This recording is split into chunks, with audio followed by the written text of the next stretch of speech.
Hello everyone, welcome back to the market analysis video. बिना किसी देरी के हम शुरू करते हैं और कल के लिए लेवल्स बनाते हैं और देखते हैं आने वाले टाइम में मार्केट कहाँ मूव कर सकता है। तो सबसे पहले हम निफ्टी देखें तो निफ्टी एक उसके जोन में है, निफ्टी एक उसके साइडवेज जोन में है, बट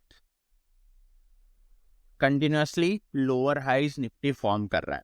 वो फ्राइडे के दिन यहाँ पे क्या हुआ, फ्राइडे के दिन जो ये सपोर्ट जोन था निफ्टी का, ये जो सपोर्ट जोन था फ्राइडे के दिन, इसका ब्रेकआउट आया तो यहाँ पे लोग घुसे होंगे, पुट की पोजीशन लोगों ने बनाए होंगे, कॉल शॉर्ट क्या होगा, उन सारों का स्टॉप लॉस हिट करा के अभी निफ्टी दोबारा उसकी एक लोअर हाई ट्रेंड लाइन के पास आ चुका है। ओके, तो अब पॉसिबिलिटीज क्या है हमें कुछ नहीं पता। मार्केट साइडवेज खोल रहा है, सिंगापुर निफ्टी 20 पॉइंट्स अप है, उसे हम साइडवेज ही कहेंगे। तो हम ट्रेड कहाँ ले सकते हैं? अगर 17,560 के नीचे ब्रेकडाउन मिलता है तो we can go for short. हमारे लिए एक टारगेट बनेगा 17,526 और 17,485, ये हमारे लिए नीचे के लेवल्स के टारगेट होंगे। और ऊपर का हम कब ट्रेड ले सकते हैं?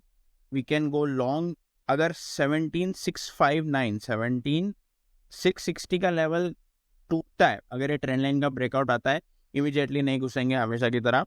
अगर ट्रेंड लाइन का ब्रेकआउट आता है, पुल बैक लेता है, रीटेस्ट लेता है और फिर एक जो ये इसका रिसेंट स्विंग है, इस स्विंग को ब्रेक करके ऊपर हमें क्लोजिंग दे देता है 17,661 के आस ऊपर, अगर इस लेवल के आसपास अगर हमें क्लोजिंग मिलती है, we can go for long. छोटा सा एक टारगेट हमारे लिए बनेगा 17,706 का, और फिर दूसरा हमारे लिए टारगेट बनेगा 17,746 का। तो यहाँ पे इस लेवल पे हमें रिस्क रिवॉर्ड रेशियो हमें मेंटेन करना पड़ेगा। अगर 1:1.5 से कम का रिस्क रिवॉर्ड बनता है तो हम ट्रेड इग्नोर कर सकते हैं, या फिर अकॉर्डिंगली हम हमारी क्वांटिटी को, हमारी रिस्क को मैनेज करके क्वांटिटी कम करके ट्रेड कर सकते हैं।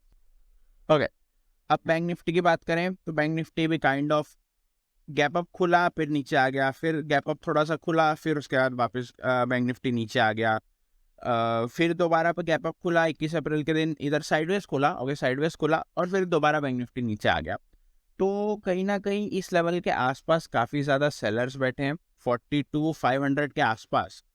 42,500 से 42,375 ये एक रेजिस्टेंस जोन है। ओके, तो अगर हमें यहाँ पे सेलिंग अपॉर्चुनिटी मिलती है इस लेवल के आसपास, इस जोन के आसपास अगर हमें सेलिंग अपॉर्चुनिटी मिलती है, we can take that opportunity. और इंट्राडे लेवल्स की बात करें तो 41988 हमारे लिए एक क्रूशल सपोर्ट है। अगर कल मार्केट, बैंक निफ्टी भी साइडवेज खोल रहा है, अगर निफ्टी साइडवेज खोल रहा है तो कल अगर मार्केट इधर, बैंक निफ्टी इधर कहीं हमें मिलता है 41981 के आसपास मिलता है और 200 मूविंग एवरेज भी यहीं कहीं पे आता है, तो हम एक इसको इस तरीके से एक डबल बॉटम पैटर्न समझ के इधर कहीं ट्रेड ले सकते हैं। स्टॉप लॉस हमारा 200 मूविंग एवरेज के आसपास आएगा। पहला टारगेट हम हमारी नेकलाइन को बनाएंगे, ये हमारे लिए पहला टारगेट बनेगा, और दूसरा टारगेट 42356 हमारे लिए दूसरा टारगेट बनेगा। ये जो हमारा रेजिस्टेंस जोन है, ये हमारे लिए दूसरा टारगेट बनेगा। और अगर ये लेवल टूट जाता है, 41976 का लेवल टूट जाता है, जो कि चांसेस कम है क्योंकि बहुत हैवी यहाँ पे बायर्स बैठे हैं इस लेवल के आसपास, तो अगर ये लेवल टूटता है तो शॉर्ट की एंट्री बनेगी नहीं, क्योंकि 200 मूविंग एवरेज भी आएगा। हाँ, अगर 200 मूविंग एवरेज का ब्रेकआउट आता है तो फिर 41854 ये जो लेवल है, ये यहाँ पे दिक्कतें देगा। तो शॉर्ट की ट्रेड लेने के लिए बहुत सारी बैरियर्स आएंगे बीच में। तो अगर लॉन्ग अपॉर्चुनिटी मिलती है तो ज़्यादा अच्छा है, या फिर अगर हमें इस लेवल के आसपास, इस रेजिस्टेंस जोन के आसपास हमें शॉर्ट की अपॉर्चुनिटी मिलती है, सेल ऑन राइज अगर हमें अपॉर्चुनिटी मिलती है, तो हम यहाँ पे शॉर्ट का ट्रेड ले सकते हैं। पहला टारगेट 42142 और दूसरा टारगेट 41988, और चाहो तो 200 मूविंग एवरेज तक भी खींच सकते हो। So these are the levels and plan for bank Nifty. Short की ट्रेड इधर कहीं शॉर्ट की ट्रेड मत ढूंढना, क्योंकि बहुत ज़्यादा बैरियर्स हैं। यहाँ पे लॉन्ग की ट्रेड ढूंढ सकते हो, या फिर शॉर्ट की ट्रेड ढूंढना है तो इधर कहीं शॉर्ट की ट्रेड ढूंढना। Okay, so these are the levels and plan for bank Nifty. अब स्टॉक्स की तरफ चलते हैं। तो सबसे पहला जो स्टॉक हमने पिक किया है वो है टाइटन। वाई टाइटन वही क्रूशियल सपोर्ट के पास है और 200 मूविंग एवरेज के भी वो नीचे आ चुका है। तो क्या प्लान है, बहुत सिंपल सा प्लान है, आप लोग शायद समझ ही गए होंगे। अगर ये जो सपोर्ट जोन है इसका ब्रेकआउट आता है तो हम शॉर्ट का ट्रेड ले सकते हैं। हमारे लिए टारगेट बनेगा 2545 और दूसरा टारगेट हमारे लिए बनेगा 2529। और यहाँ पे जो 13 अप्रैल के दिन की जो क्लोजिंग है, हम यहाँ पे भी एक पार्शल प्रॉफिट बुकिंग लेवल हम इसको बना सकते हैं। तो ये तो है टाइटन के लिए शॉर्ट की अपॉर्चुनिटीज कि अगर ये लेवल टूटता है 2559 का अगर लेवल टूटता है तो we can go for short. Okay, so long हम कब जा सकते हैं? लॉन्ग के लिए भी वही प्लान है। ये एक सपोर्ट, बहुत अच्छा सपोर्ट है, ठीक है, बट ये बहुत ज़्यादा बार टेस्ट हो चुका है। कितनी बार टेस्ट हो चुका है ये? 1 2 3 4 5 बार, 5 बार ये सपोर्ट जोन टेस्ट हो चुका है। ओके, तो अब ये जो सपोर्ट जोन है ये वीक हो चुका है, तो यहाँ पे ब्रेकआउट आने के चांसेस ज़्यादा है। बट एनी हाउ अगर यहाँ पे सस्टेन कर देता है और यहाँ पे एक इस तरीके से डबल बॉटम पैटर्न बनाता है तो इधर कहीं हम लॉन्ग की ट्रेड ले सकते हैं। कंफर्मेशन पे एग्रेसिव एंट्री नहीं, कंफर्मेशन पे हम लॉन्ग की ट्रेड ले सकते हैं अगर हैमर कैंडल हमें मिलती है, एनगल्फिंग मिलती है, so we can go for long trade. पहला टारगेट हमारे लिए 200 मूविंग एवरेज बनेगा। ओके, पहला टारगेट 200 मूविंग एवरेज। दूसरा टारगेट हमारे लिए 2592 बनेगा और फाइनल टारगेट हमारे लिए 2611 बनेगा।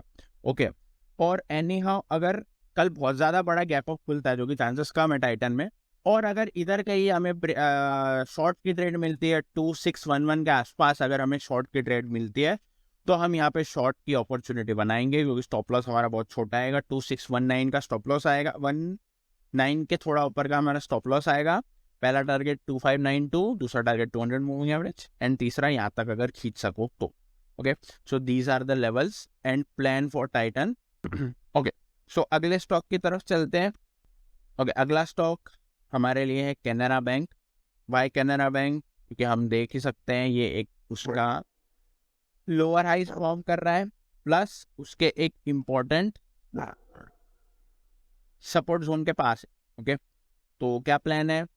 अगर यहाँ पे आता है और इस लेवल का ब्रेकआउट दे देता है, 293 का हमें ब्रेकआउट मिलता है, तो 200 मूविंग एवरेज का भी ब्रेकआउट हो जाएगा और इसका जो ट्रायंगुलर पैटर्न है, descending flag and pole kind of pattern है, तो उसका भी हमें ब्रेकआउट मिल जाएगा। तो we can go for short. हमारे लिए टारगेट बनेगा 288 का, हमारे लिए पहला टारगेट बनेगा और दूसरा टारगेट 286 का बनेगा। ओके, बट अगर हमें बुलिश ब्रेकआउट मिलता है, अगर 296 के ऊपर अगर ये ट्रेंड लाइन का ब्रेकआउट आता है, 296 के ऊपर प्राइस सस्टेन करता है, रीटेस्ट के बाद वी कैन एंटर। ओके, हमारे लिए टारगेट, पहला टारगेट हमारे लिए टारगेट बनेगा 300 का। So these are the levels. So अगले स्टॉक की तरफ चलते हैं। अगला स्टॉक है हमारे लिए DLF।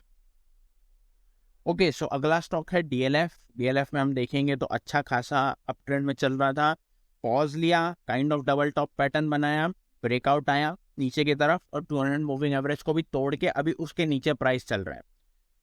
तो यहाँ पे एक इम्पोर्टेंट सपोर्ट लेवल है 402, एक इम्पोर्टेंट सपोर्ट लेवल है, क्योंकि आया था टच करके वापस रिजेक्शन लेके थोड़ा सा ऊपर चला गया। ओके, सो प्लान क्या है? हालांकि ये बहुत इंपॉर्टेंट सपोर्ट है, तो बहुत सिंपल सा प्लान है। अगर मार्केट यहाँ पे, अगर प्राइस यहाँ पे आता है और यहाँ पे हमें बुलिश कैंडल मिलती है 402 के आसपास, तो we can go for long. हमारे लिए हम 200 मूविंग एवरेज को एक टारगेट बना सकते हैं।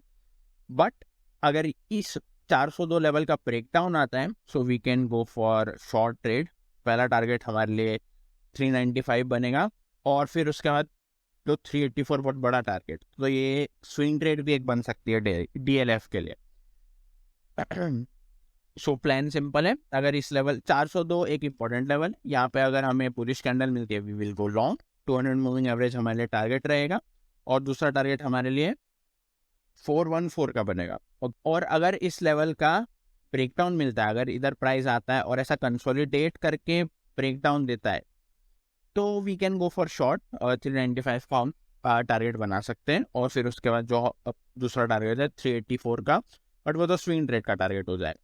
सो these are the levels for DLF as well.